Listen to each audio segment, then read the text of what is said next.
The days long gone.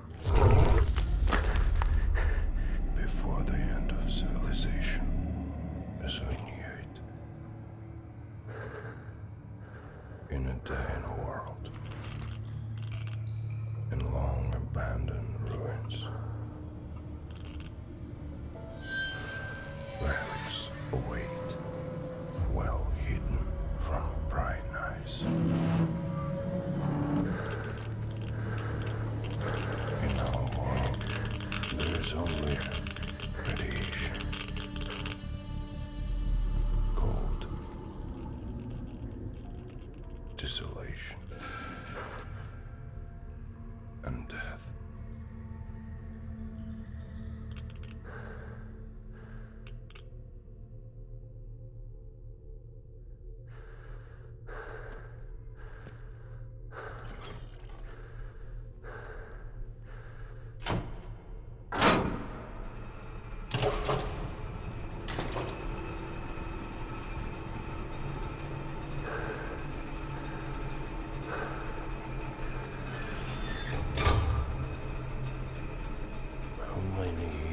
Has it been since the day the Cold War ended with mutually assured destruction? 15, 20.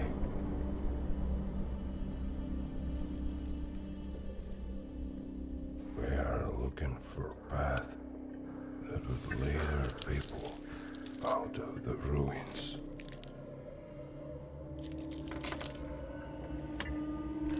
Mysteries of the past.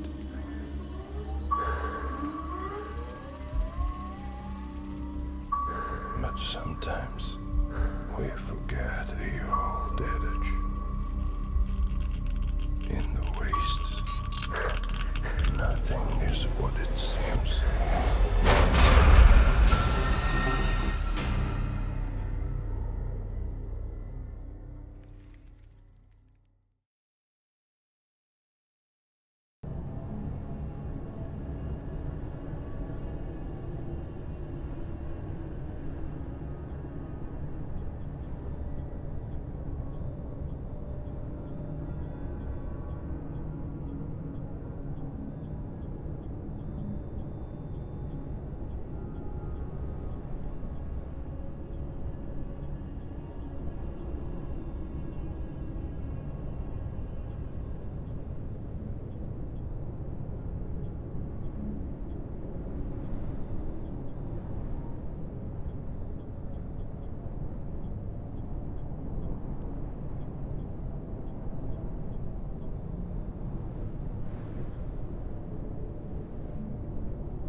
Attention, Major. Everything you are about to hear is highly classified. We choose you for this briefing due to your activities in the Central Waste 2 years ago. The information about the asteroid you delivered upon return from Krasnoznamenny greatly agitated the Central Command. Our science teams did not reach a solid conclusion, but all of them agreed that the potential impact of the asteroid would be devastating to all life in the wastes. This is why Central Command organized a special research group with goals of studying the nature of the problem and finding possible solutions. For the last 1.5 years, the best minds of Atom worked on this problem. Now it seems that, despite the current state of science and technology in the wastes, a solution has been reached. East of the Central Waste and our base of operations, there is a city called Trudograd.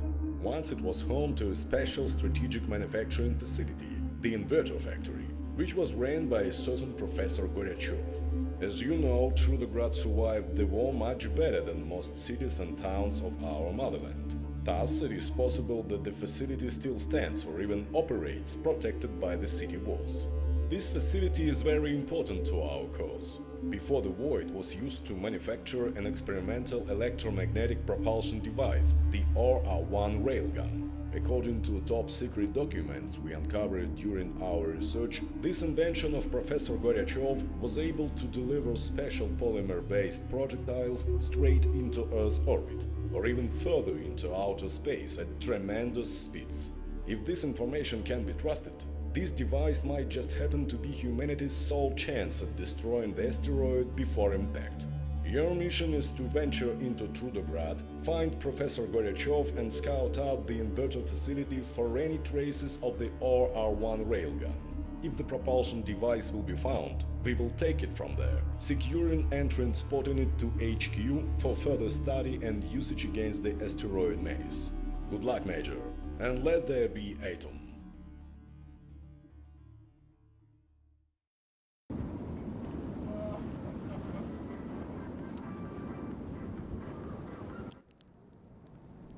You're sitting in a small clearing in front of a blazing campfire.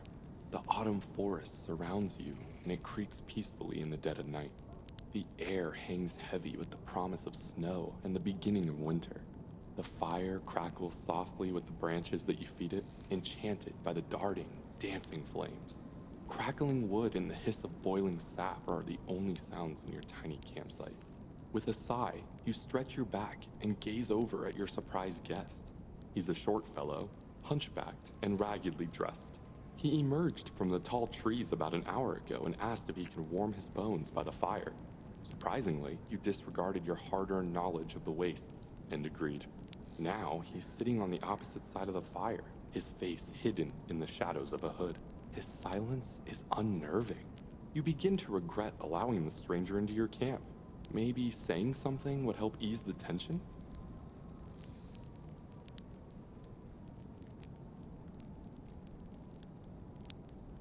The stranger raises his head and looks at you through the flames. At least, it feels as if he's looking at you. His face is still obscured by shadows. "No, thank you.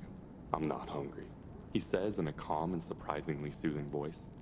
A moment later, he asks, "Did you come here from far away?"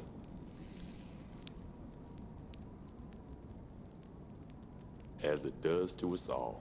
The man is quiet again, but then throws a dry stick into the flames. Sparks fly up like a cloud of fireflies into the cold heavens as he asks, "Did you hear what happened in Krasnoznamenny? It's a city to the west of here." You feel a strange urge to tell him the truth. Who knows why? Perhaps telling someone about your adventures will make them more real. Maybe even grant them some kind of meaning. "Good old Adam. Guess those army boys got tired of riding in the backseat." Stranger adjusts his hood and sinks down into his tattered clothing. "Say, you know what happened to that old bruiser Dan, leader of the factory gang?" "Sad to hear that. Seems like the fate of Trudograd, that sweet little village is sealed." The man shivers slightly. Silence reigns again for a while until a wolf's howl in the distance causes you to look around frantically. Danger lurks in every corner of the wastes, and it pays to be cautious. Why then did you so calmly choose to share your campfire with this odd fellow, a man you know nothing about? As if on cue, the stranger speaks again. And what happened in the trading hub? Paragon, do you know? Glad to hear not all is lost in that corner of the wastes. The man stretches his arms up as if to pluck a low-hanging star. Tell me, who did you share your travels with back then? I know it's kind of a personal question, but indulge me, please. Oh, I'm so sorry. Anyone else? Once known as Trudograd. Yeah, I've heard of him. Anyone else? The man nods and again gazes down into the fire. You take a drink from your water flask and hold it out to share. He shakes his head no. 5 hard minutes of silence follow until you've had your fill of waiting and guessing. You lean forward, focus exactly on the darkness within the man's cowl, and in a stern voice, ask. Over the years, people have given me many different names, your guest states without emotion. But isn't it true that names, like other words, have no intrinsic meaning? Words are senseless, unless living people recall them and give them purpose. Thus, when we meet again, I will once more become nameless.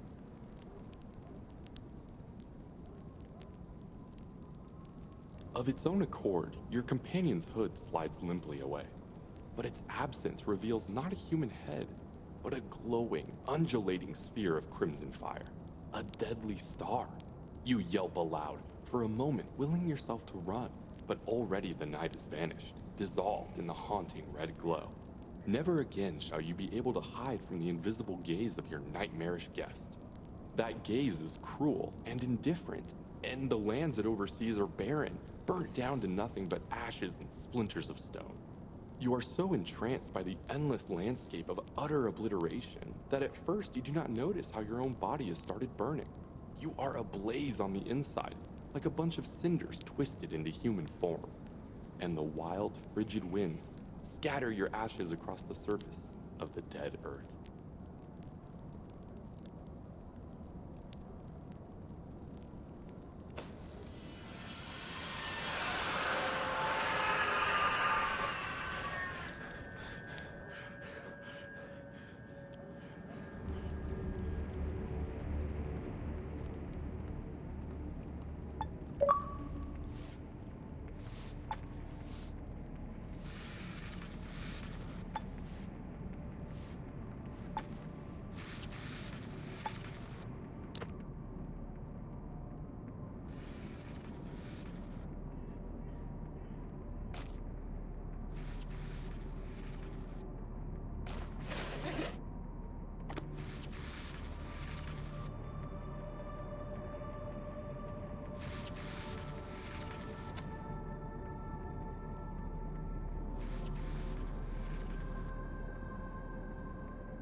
Приветствую вас.